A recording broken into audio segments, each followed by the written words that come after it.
Häzir howul ertekiňizde. Ana çağızıklar ağlapdyr.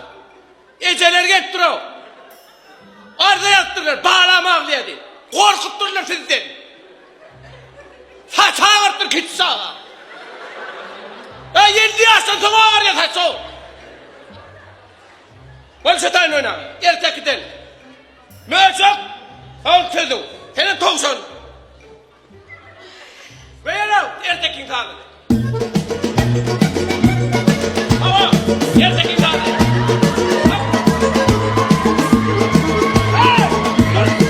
Hey! Kelle! Lesgin gawi! Ol benim oynap var ya. Gümün çekkenden patıp diyor öyle. Ertekin sağlık verav. Ol başla bir de. Çeppi! Bu ne çeppi? Sen toğuşan bir de çeppi var. Biraz zaman. Men tavşan, möcek, iğme meni yok. İğme möcek, yok. Yok iğme, var möcek. İğme, yok. Möcek, yok. Hemen orada.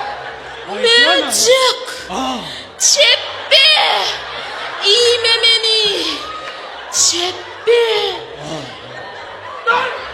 Dur! Durun anne! İne! Suud ettim ben akşamat! Hi toğuşan şey diyemem! Ne katı çağır yagamın kayta! Kastın abin tutmamın! Gir o yoksanın burada atın aşağıda!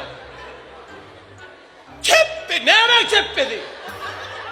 Sen ne hemen? Ha? Ne hemen sen o? Ne hemen? Ağaç mı? Ne hemen mi? Yok. Böyle ağaç sen ha? Ne? Ağaç.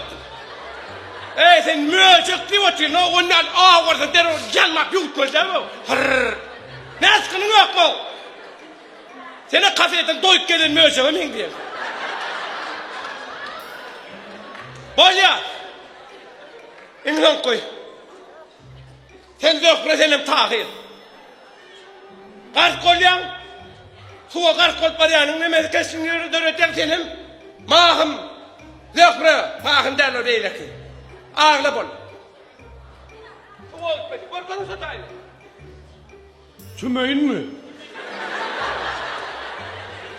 Hadi hemen değil çoğu. Ona başlamadın. Duyar ağzına bak. O kordon oktum almalı ya. Metkelayım. Oklayın ha.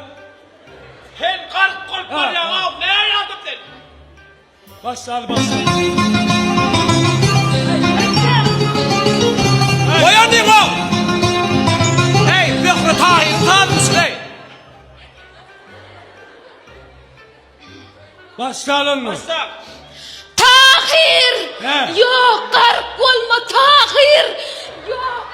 Tahir! Yok garip olma Tahir! Yok! Dur doğan tek oklama bana.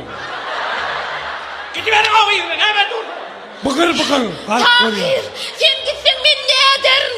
Bıkır, ne ettim sana? Yok! Ças! Ças! Bıkır. Ças! Bıkır. Ças! Bıkır. Sen ne hemen durdun? Ha. Çasa dedim sıvı ütme ya. Ha.